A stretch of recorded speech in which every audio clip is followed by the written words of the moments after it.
Hello and welcome to Business Today. Thank you for joining us. I'm Ronah Nahabwe and we're joined by Wina Wiinzi Nakawuch in the sign language interpretation. Before we head right into it, here's a quick look at our top stories.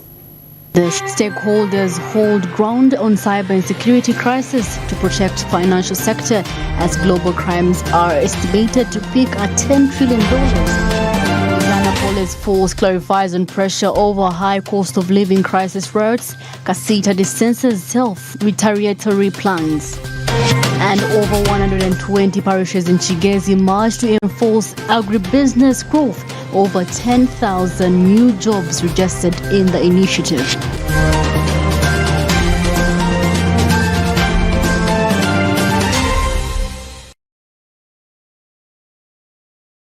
You're welcome once again to Business Today. It's now time for the news in detail. Now, Bank of Uganda and key industry players have taken a firm stance on cyber insecurity, a growing threat to financial institutions and digital transaction growth, need for proactive measures to safeguard customer data and financial systems with the growth of ICT infrastructure. Internet usage and online access has thus been reoccurred.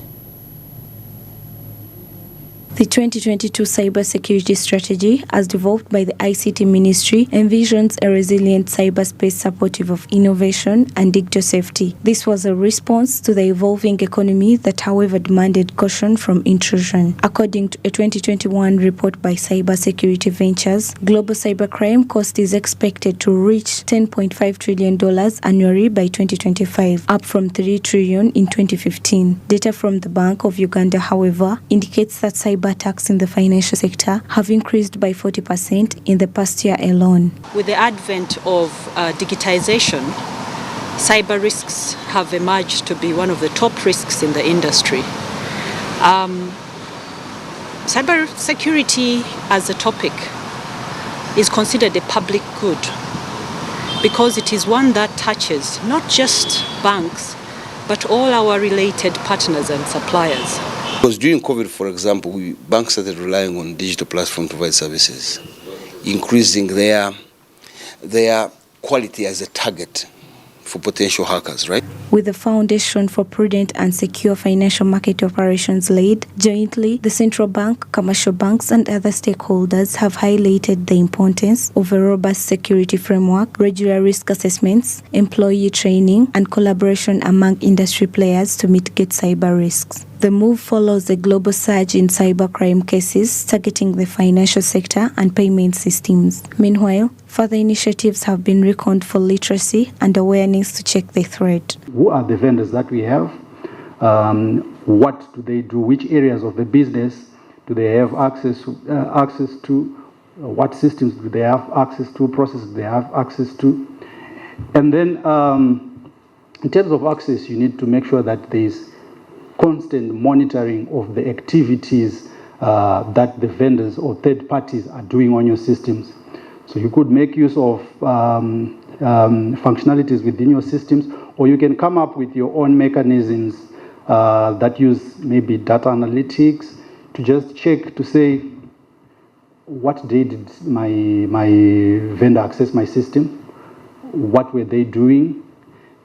Did it have any impact to actual transactions?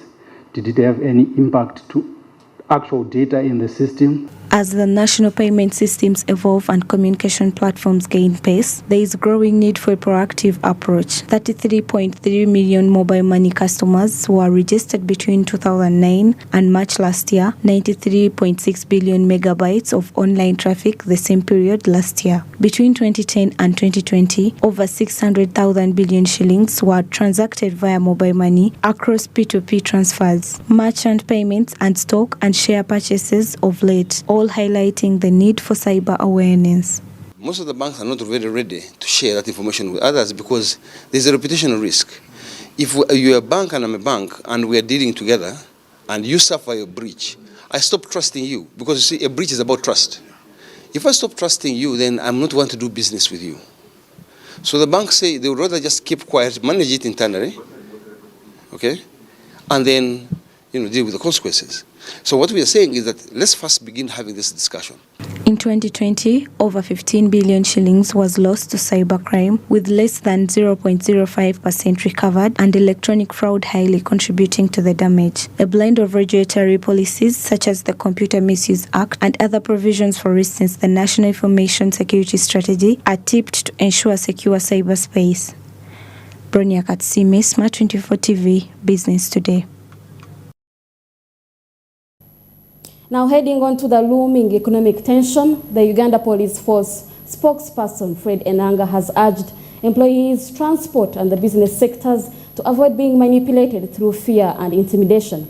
Earlier on, a group of Uganda freedom activists had called for nationwide protests on May 8th today to denounce corruption and economic hardships. Kasita says that any plans meant to disorganize business flow in the city are uncalled for. Earlier on, the Uganda freedom activists had called for a nationwide demonstrations on May 8th, which is today. The protest has been organized to protest against economic hardships and corruption. It is unclear where the planned events was to take place, but particularly in the urban areas like Kampala. At a press briefing, the Uganda Police Force, through its spokesperson Fred Enanga, therefore urged employees, transport and business sectors to avoid being manipulated through fear and intimidations where security personnel have been put on notice prior to the anticipated riots. The acts of intimidation that have been going on social media, where people are being warned not to move out of their houses and so on. So it now turns into something that is not peaceful as alleged. But we also want to urge workers, different employees, the business and transport sector to avoid being manipulated through fear and intimidation.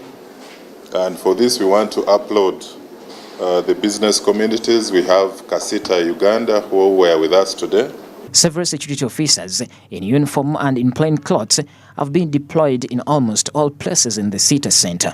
According to Kampala City Traders Association chairperson Nagenda Musoke, these raids are meant to disorganize businesses in the city. Therefore, they are uncalled for. So any activity which can affect the continuity and operation of businesses, we think is not called for at this time. So far we have 8 suspects who were arrested from Lugala and Waise, coordinating logistical items.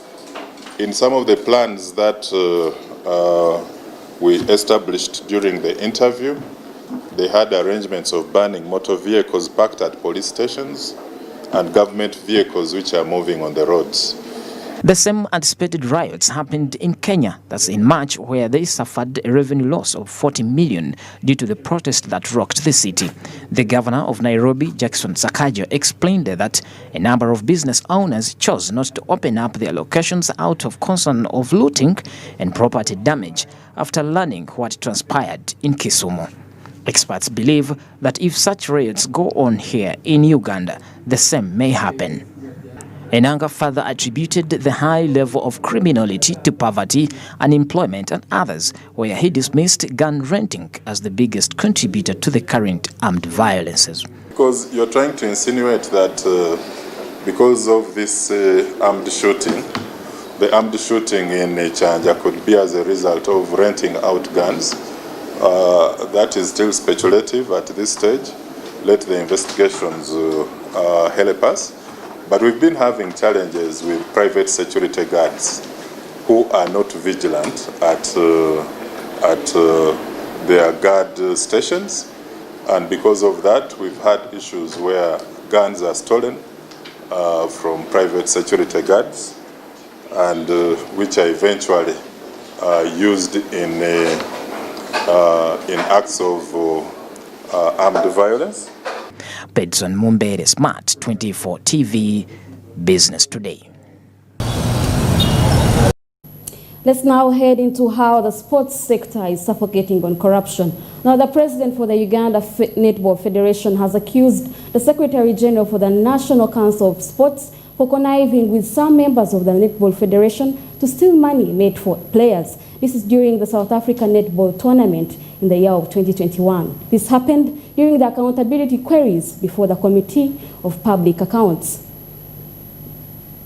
National Council of Sports, whose mandate is to promote and control sports activity in the country, has come under immense scrutiny over corruption and mismanagement of funds that have seen the sports sector underachieve, partly due to a series of financial shortfalls. Today, the council has appeared before the Public Accounts Committee following the Speaker of Parliament's order to investigate the quoted crisis and get to the bottom of the problems the 50 sports federations are facing. Outstanding federations such as FUFA, Uganda Netball Federation, Athletics and Boxing Federation have often complained about the lack of funds for players, especially during the international tournaments. In the process of demanding accountability, communicate and refer to the reports of the internal auditor, which has been raised. Indeed, when you follow that old complaint from the president of Netball, you realize that there were a series of communications, but he refused to waive between you and her, between council and the federation. And you find among other issues is that C does not refer to the attachment of the internal auditor, which is the main issue referred to for accountability. Later, the committee met the president of Uganda Netball Federation, who told the legislators that in attempt to secure funds for the federation to participate in the Netball Championship in South Africa, National Council of Sports Secretary General only agreed to dispense 100 million shillings on condition that 40 million would be his. Following counsel from her secretary and treasury, they agreed to deal until 100 million was wired onto the federation's account. 3 members came to me and told me, National Council of Sports General Secretary, Dr. Bernard Patrick Ogwell, he said this being a COVID time, it was really going to be hard for him to give us any money without him knowing where he's benefiting from. They said he wanted 40 million as a kickback out of 100. According to Sarah, the Federation Secretary and Treasury connived with the Sports Council Secretary to forcefully take the 30 million shillings meant for allowances of the players, leaving them stranded in South Africa despite good performance. That they stayed behind actually because they had to go to National Council to meet that Dr. Ogwell that day after that meeting and to convince him that we had failed to get money to give him. But he was so bitter and he was so annoyed and he said he would never want to deal with us again, never give us any funding because we are big-headed and ill-mannered. And they said, guess what? The 30 millions that were meant for the allowances of the players and the technical officials, the gentleman took it. I told them, I can't say this before the players. I cannot address this as a president. The country gave us funds. How will I tell them that you've just donated the money? According to legislators, the matter before them requires presence of whoever is mentioned in the 100 million appropriation before the committee, including the players who never received what was meant for them. Uganda's sports sector continues to be plowed by corruption and poor delivery, noted in poor wages, infrastructure mismanagement, among other setbacks. The committee continues its investigations into the above matter until it's conclusively referred back to Parliament. Samlanifa, Smart 24 TV, Business Today. Thank you, Samla Hanifa, for that report. Now, the World Bank has evaluated the effectiveness of the programs being implemented along River Nyamwambwa to prevent flooding and help farmers increase their incomes and productivity so they can be better to prepare for climate change. The government of Uganda obtained 17 billion shillings from the World Bank to desilt 4.4 kilometers in order to prevent disaster mitigation and lessen the effects of flooding. Samuel Chirimunda compiled this report. Kasese district has a total area of 3,389 square kilometers, with conservation areas for tourism occupying around 63% of this space. While an average land holding of 1 acre per household and 71% of farmers living off their farming, arable land covers approximately 1,555 square kilometers.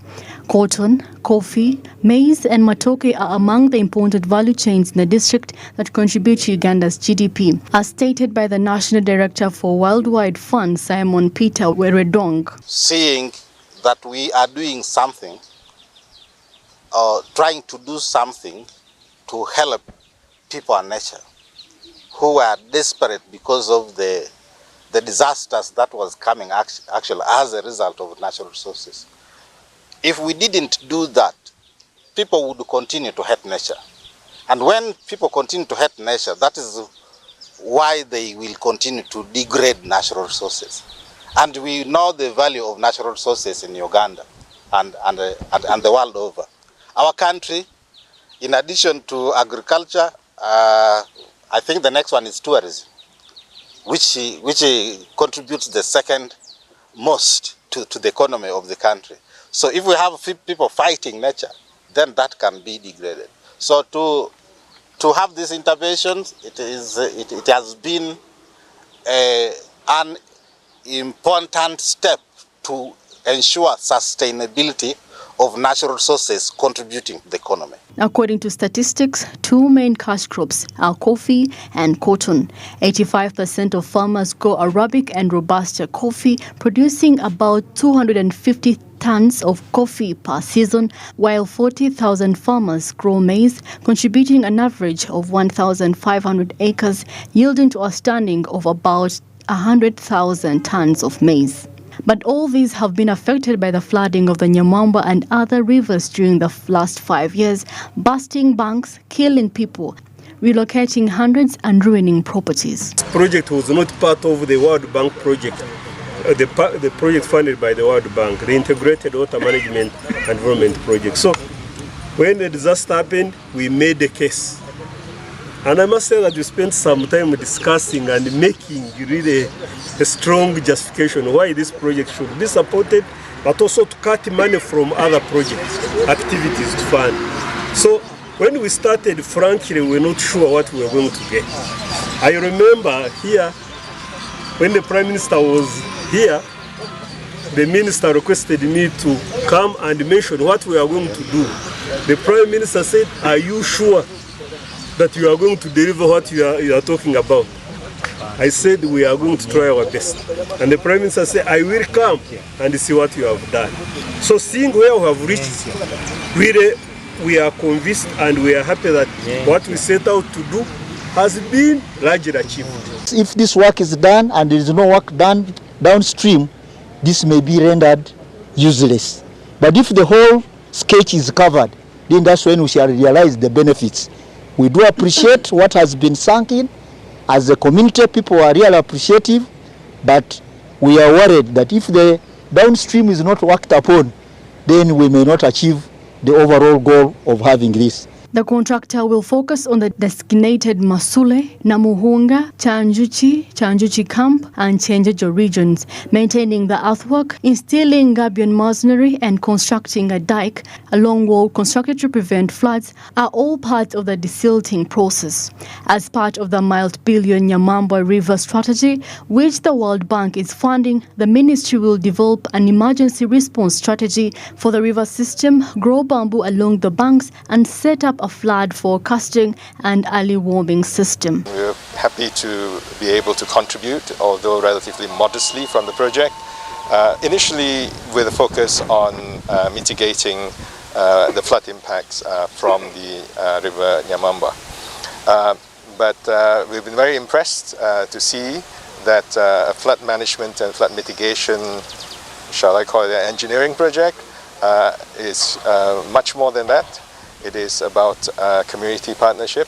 It has moved to livelihood improvement. And now we see that communities and groups are thinking ahead on sustainability and entrepreneurship. So I think, it's its blossom. And as Dr. Kalis mentioned, although the project will eventually end,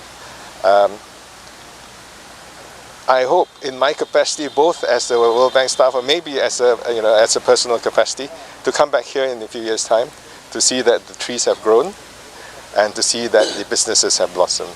114 nations have received $480 billion from IDA since its founding in 1960.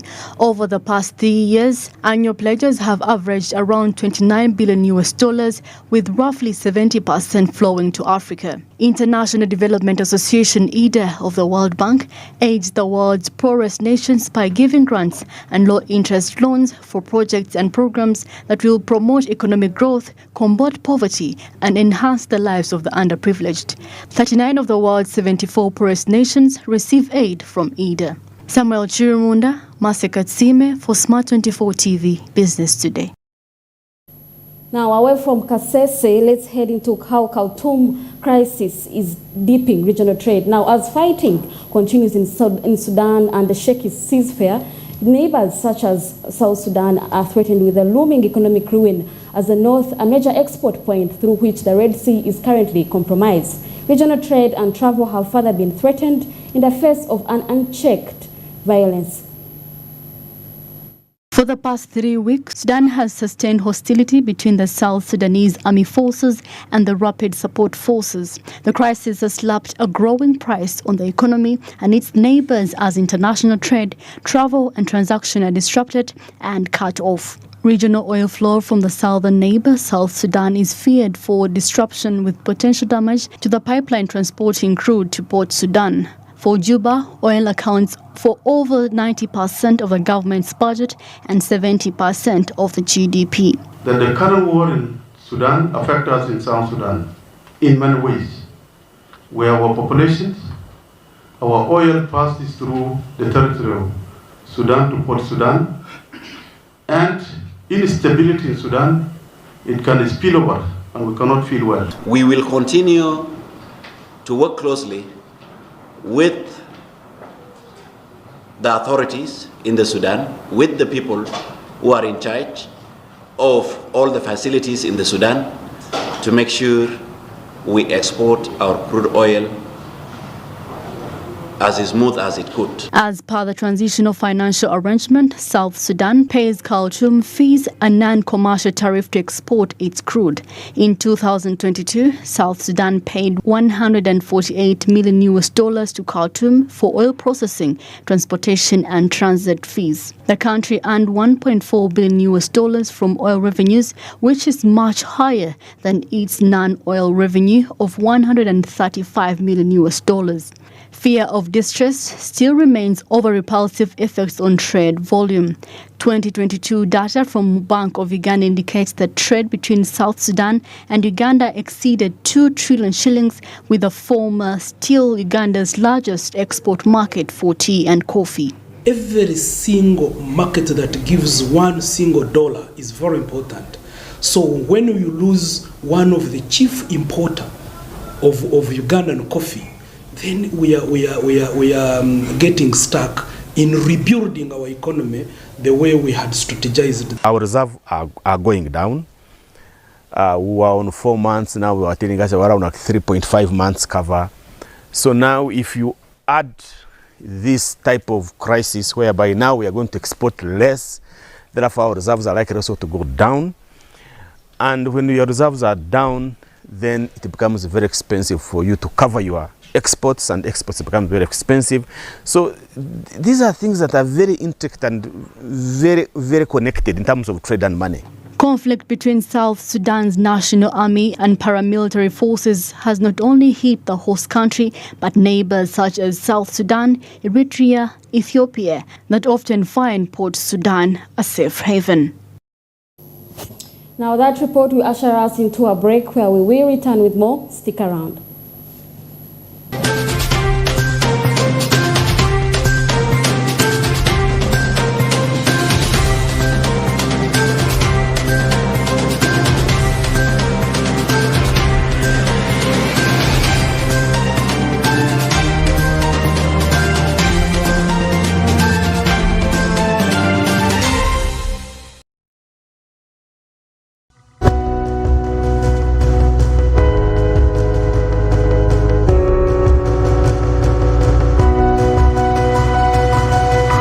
Smart 24, driving business.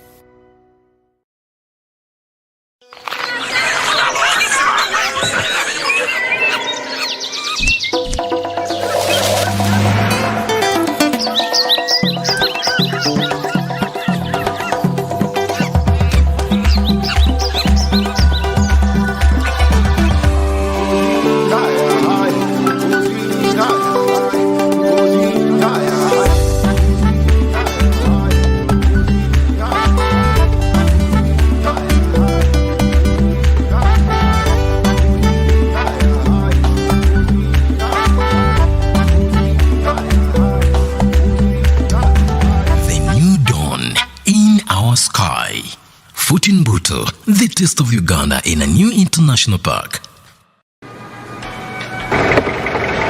He must be rich, tall, handsome, from a respectable family. He must have a maid because at our home we do not work. Conductor Masao. What? Obadde olobye ku ssimu? Yamunange anti yo TV enkolera.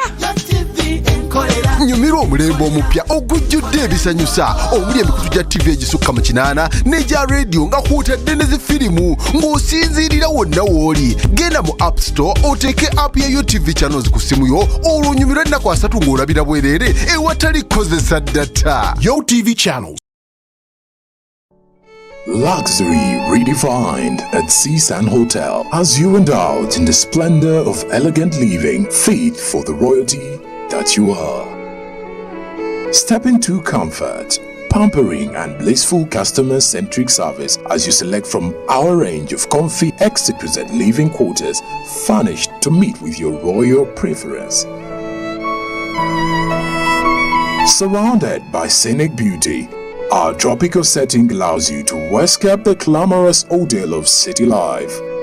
Our ambient green gardens will guide you to a place of revitalizing rest. The 3-star restaurant caters to your palate, serving your choice menu ranging from exotic cuisines to local delicacies.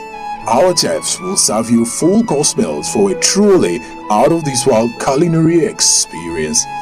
Our fully stocked bar to whet your throat, from renowned global brand whisks, brandies, gins, beers and wines to our locally celebrated beverages, you will not lack for any brewage. It's an all-new experience in the East at Seasan Hotel. So visit today at plot 15 to 19 Spire Road, Ginger, or contact us on +256 751 719 960 and +256 785 354 614 for reservations. Seasan Hotels, luxury redefined.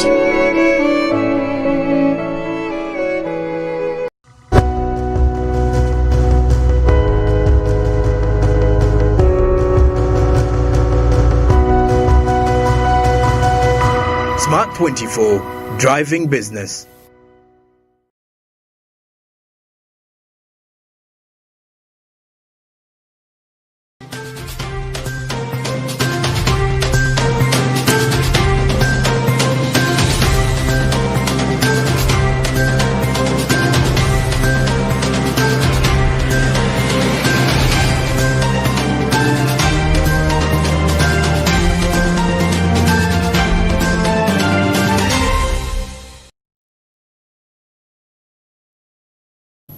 You're welcome back from that short commercial break, and of course, thank you for sticking with us. You're still watching Business Today. Now, as agribusiness initiatives take center stage, as earlier demonstrated in Kigezi, where youths are being rallied, Equity Bank has a backed on agriculture financing strategy where 30% of its lending facility has been dedicated to agribusiness. Mathani Musima engages with Anthony Chituka, the bank's managing director, about the learning of this lending. Thank you very much, Ronah and Nahabwe, for this opportunity, and thank you all viewers for keeping it on Smart 24 TV. Well, as of March, the agriculture sector was the fourth credit-taking sector. It was at 9.9%. With me is Mr. Anthony Chituka from Equity Bank. He's the managing director. He's going to give us a bigger insight on the performance of the agriculture sector in terms of support and financial intelligence. Thank you very much. You're most welcome, Mr. Thank you very much, Martha. Thank you for having me on your set. Thank you. More of yourself. More of myself. No, my name is Anthony Shtuka, Managing Director of Equity Bank Uganda, banker for over 15 years. Yes. Our first question is in regards to financial literacy. Yes. How are you giving financial literacy to the farmers? For example, the youth and the women. Okay, I think one of the things as Equity Bank we've realized is that agriculture doesn't get enough or sufficient funding. And probably even from a GDP contribution perspective or budget perspective. So as a bank, we've chosen to take that on. As part of our Africa Recovery and Resilience Plan or program, we have said we want agriculture to get 30% of all our lending. That 30% will not only be to the big manufacturers, the big off-takers, but we want to increase capacity at the grassroots level, at the farmer level. Increases capacity to produce, capacity to sell, increase capacity to add value. So our focus on that has been, we pick particular crop cycles. And we have said, what we'll do is we'll work with partners. We'll help us ensure we get the right seeds, factor inputs, seeds, pesticides, herbicides, equipment, tractors, plows, whichever is appropriate, okay, to improve capacity at that level. Now, what we're also seeing is, we're not seeing very many youth getting involved in agriculture because the youth of today seem to be more interested in what we'd call the urban life. They want to come to Kampala, they want to ride borders, they want to do sports betting. But how are we trying to show them that agriculture is beneficial, a good income activity, and they can provide? Because you see, if we help them use technology to be involved in agriculture, they like technology. Some of them are happy to be operators of drones as they go over fields. Others are happy to design programs which can ensure we're tracking output of different farmers on different products. And we're linking the youth, the women, and the farmers to off-takers. Because we know the off-takers already, the big companies which take the produce, be it coffee, be it maize, be it soya, be it barley, we know who they are, we bank them. And by introducing the youth and women at the production point, you're empowering them and skilling them. Bringing in the partners who help you with those processes. Some are government bodies, other international bodies interested in that. The last aspect, of course, is ensuring the best price, best market. So their market can be domestic, as in Ugandan goods consumed by Ugandans, because they have the right quality to match what people are importing, or regionally. Export to South Sudan, export to Rwanda, export to Kenya, export to Tanzania, export to DRC. So as a bank, we're looking at it end to end, not just from the growing, we say it's from plant to plate. The point is, the seed is put in the ground to the point the product is consumed. And that is how we're linking all those. And of course, we're trying, of course, therefore, increase our lending at that point. As a bank, you're all known for having branches across the country, which is making it very accessible for everyone. For example, if someone is coming for an agricultural loan, what do they expect to be provided to them? Do they expect to be asked for security? Do they have to have those hard terms around them before they get these agricultural loans? One of the challenges around agriculture, of course, is we have seen is because most of the farmers are small holders. They have small pieces of land. And the only way you can get value is if you combine with other people doing the same thing to produce enough capacity to be consumed by the off-taker or to be exported. So when you come to the bank, we also know that a lot of the land in some cases is not even owned by the individuals, owned by a community, especially in North Uganda, for example. So getting a land title might be a difficult thing to do. So with equity, we focus on linking you to the person who will buy your produce. So I am de-risked by saying that if you deliver for me 1 ton of maize, I will pay. So I make sure I find the person who is going to buy the maize. I make sure I have a contract with him. I make sure the person who is doing the planting does it the best way possible by making sure he's doing the right practices and so on and so forth. I want to also make sure this person doesn't sell the maize to somebody else. So I will lend him against the fact that he will be paid by the off-taker, and I'll get my money when the off-taker is paying him. So a lot of tripartite contracting between farmers and off-takers. Off-takers might be companies or manufacturing agro-processing companies. Yes. It could be exporters. So as long as I know the off-taker and the farmer agrees to follow particular procedures, we have various agricultural products which allow that. Yes. The third aspect is I can bring in parties who de-risk. Some people are happy to say, if you need that person, I will take 50%. If he fails to pay, I'll pay 50%. Yes. So we have risk guarantees, risk sharing guarantees. So again, we bring partners in like MasterCard Foundation, UGEFA. There are all these different parties who are coming in, who are happy to help support. Even the government itself through its agricultural credit finance facility. That person helps us de-risk. So you must be required to give security. No. As long as you have a clear person you're going to sell the product to, the produce to. Yes. And you're going to be disciplined in doing so. They won't give you money, and then you sell it to somebody else, then they can't recover my money for that point. So that is where, so we're happy when you put you in groups, you're selling to a cooperative, who is selling to an off-taker, and I can be involved in that process and can see where I will get paid from. Because we understand, then we will have a title. Yes. So truly you have a contract, you have an opportunity, that's what we're looking for. Okay. On an estimation, we've made sure that there are about 265 billion loans dispersed to the agriculture sector. Yes. Okay, as a bank, you'll give us your estimation, but still, do these loans only cover the bigger agriculture picture, or you have specifics like you go to livestock, you go to fishing, you go to piggery, you go to something like that? I think I would say our lending is across the entire spectrum. Yes. Let me use examples. Cattle fattening. We are probably one of the biggest financiers to fattening. Fish, aquaculture, flowers, yes. The usual, the other smaller produce, beans, maize, soya, barley, cotton, coffee, livestock obviously, piggery, poultry. I don't think I even think about finding somebody who's doing a silk project, a silkworm project. Wow. So as long as I said, we look at the level of organization, level of structure, the off-taker, and some guys have security. Yes.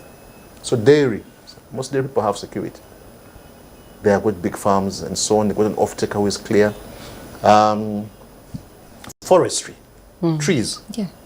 So I think we are, as long as there's a clear opportunity to have impact, and impact means on many people, and we are ensuring there's a market, either export or off-taker for manufacturing, we're good to go. Yes. A viewer would also want to know, you see your Africa Resilience and Recovery Plan is a very beautiful thing. Thank you. But then, it is still on a level people understanding it clearly. That's true. Still now a farmer, anyone in agriculture, they would want to know their benefit under this plan. What are they having as their cover? What is their portion of cake in this plan? I think, like all big plans, sometimes it is very difficult for everybody to understand the entire big plan. Yes. So our focus is making sure that everybody understands their small bit in that big plan. Yes. Okay? So because sometimes it might confuse people. You can't do everything. So you say, what is your bit? As agriculture, my job is this. Equity wants to capacitate, improve the capacity of your farm. So if your farm is 3 acres and you are doing maize, and from each acre you're making 1 ton, how do you move from 1 ton to 1.5 tons? Yes. Now, what does that require? It requires us to look at everything. Look at your farming practices. Look at your tools you're using. Look at the seeds you're using. Look at the mechanization you're using. Or the practice, are you using rain-fed agriculture, are you using climate smart? You have irrigation. Look at the pesticides, the herbicides, the weeds. Your own practices. When do you weed? How do you do it? The labor force you're using. How do you store when you've harvested? Yes. So that process. So your part will not be, you need to understand the full program. Just understand that our aim is to increase the capacity of your small piece by 50%. Yes. And we'll give you the steps for that. Now imagine we do that and we just one by one makes a bundle. We just keep increasing. Next thing you know, we've increased capacity of that crop by 50%. Yeah. So it wouldn't be about breaking the whole program down. Just everybody understanding their bit. The person who's doing logistics, who's doing transport, if he has one truck, how do you move to 2 trucks? Because, and there's now the load to be transported has been doubled. How do you finance that?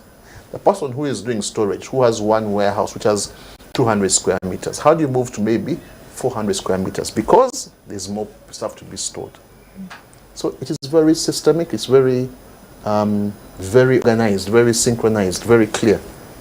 And we now know which buttons to touch, and we now also in the background we're finding partners, because we can't do it alone. I wouldn't be the one to train you on certain elements of agriculture, because it's not my core business. But I will find partners who do that. I'll find government agencies who do that. I'll find NGOs who do that. And I'll show them I have 100,000 farmers who are doing this. Use some of your funding or your technical expertise to make this happen. Yes. And that is what we're doing. Okay.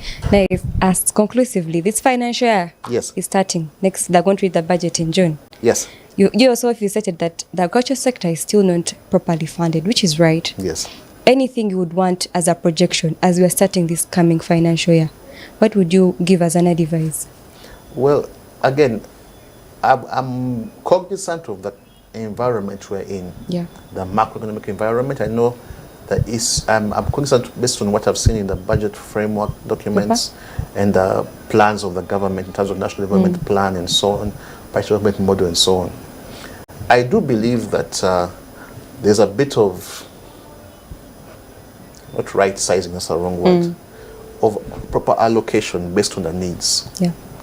Obviously, in the past few years, there's been a lot of focus on health because of the pandemics we've been dealing with and so on and so forth. I'm sure the government in its wisdom will now know how to allocate. I know in the past also with some debt we've been paying, and that must continue to maintain international order in terms of getting financing in the future. I can't prescribe what the budget will be, but I can tell what equity is trying to do. And for us, we have said of our lending, 30% of our lending should go to agriculture. And if the government as a proxy can use moving towards that level, because that's our competitive advantage. So towards agriculture, not just at raw material stage, but at value addition stage, and so on and so forth. Foreign income will come through, better infrastructure, partners, investment will come through as well. So I think I understand what equity will do. The government, of course, has its own priorities, but also if you look at their plan, there's a heavy element around agriculture and modernizing it to add value and enhance, and also programs in that direction. So I think there's an alignment. Private sector wants to do it. Government wants to do it. It's just a matter of what the priorities are at a given point of time in the cycle. We talked about this is in part of the manufacturing sector. You see, the agriculture sector goes with the manufacturing sector. A big part of and it, then there is less value addition for the farmers. We have the products, but then we have to again transport them to be made better. Why is it like that? No, I think it just comes down to organization. I think different sectors have different strengths. Farmers who could have, and I want to thank the government because they're trying to improve the road networks. Access to market. So roads, if you drive up country, roads are really good in most of the areas. So at least the produce can move from the farms to either a storage location or processing location. Maybe it's around logistics, meaning types of vehicles, availability of vehicles. Yes, there might be something also about road network in some of the areas. So some people choose to specialize in transportation. Some people, it's primary transportation, meaning factor inputs in, and secondary distribution, meaning finished products out. But again, it's a factor of various other things. So I don't think a farmer can do everything. Some are big enough to do everything, but if you go to more developed economies, they focus. Somebody does transport, that's what he does. Somebody does production, that's what he does. Somebody does raw material processing, that's what he does. So it's just about organization. And I think cooperatives can help with that. The government is trying to do with circles and cooperatives to try and aggregate distribute, transport, logistics. I think cooperatives will help that, and as a bank, we are heavily supporting that. I think PDM will help with that as well. Thank you very much, Ms. Anthony. Well, as an agriculture-driven economy, we're looking at farmers getting all these resources to build their farming sector, to make sure that everything is there for them, and the banking sector has given their part. It's up to the farmers now to make it better. Thank you very much. Well, thank you very much, Anthony Chituka, for that sparing time and allowing to speak to us about the agricultural investment saving that we just started up at your bank, Equity Bank. Now, moving on with business today, the young agripreneurs have banded together to form a collective with the goal of adding value to their products and raising their income in an effort to support agricultural investments and access to markets in the southwestern part of the country. Youth from more than 120 parishes in the area have been nurtured to the point that they have positioned themselves by opening cottages in the area. According to recent statistics, agriculture accounts for over 70% of employment and 25% of GDP in Uganda. However, many smallholder farmers struggle to access markets and earn a decent income due to a lack of value addition and market linkages. In the southwestern region of the country, where agriculture is a key economic activity, this challenge is still persisting, which has caused stakeholders to come up and train youth on value addition. We have the raw materials, we have the hard-working people, but we need to add value so that we can get more, and we don't have to export rubbish and move rubbish here and there. It's expensive to carry rubbish which will not be used. If you look at an example of matoke, Isinjiro alone as a district every day brings out 500 trucks of matoke. This matoke comes with its skin, but who is using this where it goes in Kampala, in Mkono and Wakiso? So we are actually carrying a lot of rubbish around, and we are saying, let somebody out there come and seize the opportunity. The plantations are already there. Come and add value to this matoke. I know there is a factory in Bushenyi, but still we need more factories in that area. If you look at URA, the things that are being imported, so many things are still being imported. We can't produce enough. Can you imagine that we're importing so much cooking oil? Buto, cooking oil. Ugandans don't produce enough cooking oil, we're importing it. That means it's taking our foreign exchange. Now the government wants to produce its own oil, petrol, because that's the biggest consumer of our foreign exchange. One day we shall produce our oil, but right now we don't have a choice, so we have to pay for oil. But everything else we should be making here, because we cannot make oil right now. So look at the list of things being imported, say I'm going to import these things. You start with trading. Agriculture is not an easy thing, it's hard work. What we are doing as NALO is to be able to develop agricultural technologies that have industrial value, potential, and capacity for food security in the country. And we are working with different sectors of the population to transfer these technologies to them, to be able to help them to improve, one, productivity, two, industry as products, as raw materials for industry, and three, knowledge sharing or knowledge transfer for the communities to be able to take on modern ways of farming. The Ministry of Agriculture, Animal Industry and Fisheries recently released data showing that agricultural investments in market connections and value addition have increased significantly in southwestern Uganda. Youth agripreneurs now make up 60% of the region's agriculture investments, which have grown by an outstanding 35% over time to a breathtaking total of $10 million. With this, the success of youth agripreneurs has prompted a wave of corporate and public sector investments in the agriculture sector, with local and international organizations spending more than $50 million to assist youth-led initiatives, infrastructure development, and value addition advancements. Youth from more than 120 parishes in the area have been nurtured to the point that they have positioned themselves by opening up cottages in the region. Surely, we have learned how to do pesticides. We have learned how to make our crops grow well. For example, new methods of farming. We have learned about spraying, the herbs to use, the medicines to use, and this will help our crops to grow well and also improve on the food production. Where we benefited, we just got skills from here, because I remember we were trained 5 in every category. Then we went back to our village, we trained others. So even those people in our villages have skills. We work with a number of youth groups across the country, especially through the Good Leisure Farm Network, whom we are training in different value chains.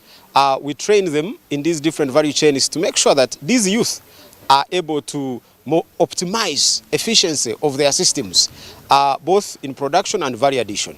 The surge in agriculture investments and youth agripreneurs has created a significant number of employment opportunities in the region. Over 10,000 new jobs have been generated, addressing the challenge of youth unemployment and stimulating economic growth in rural communities. Naomi Mtumba, Smart 24 TV, Business Today. Well, that story now leads us to the end of Business Today, but before we do that, let's have a quick look at what made the headlines.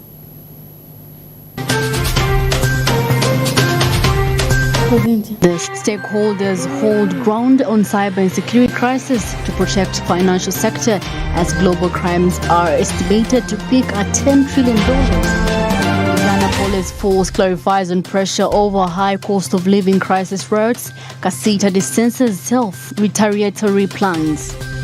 And over 120 parishes in Chigezi march to enforce agribusiness growth. Over 10,000 new jobs registered in the initiative.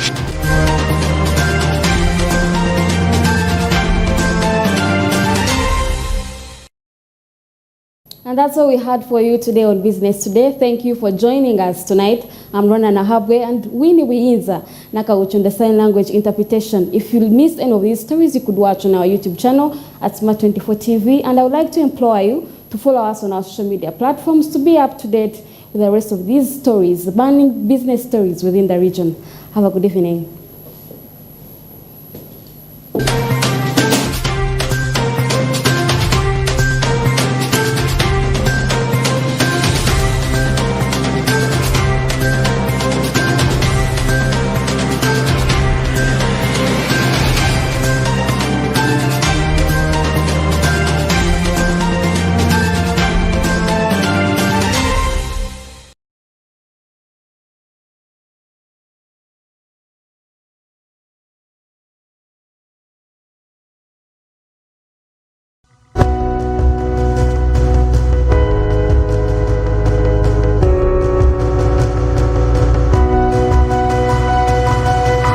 Smart 24, driving business.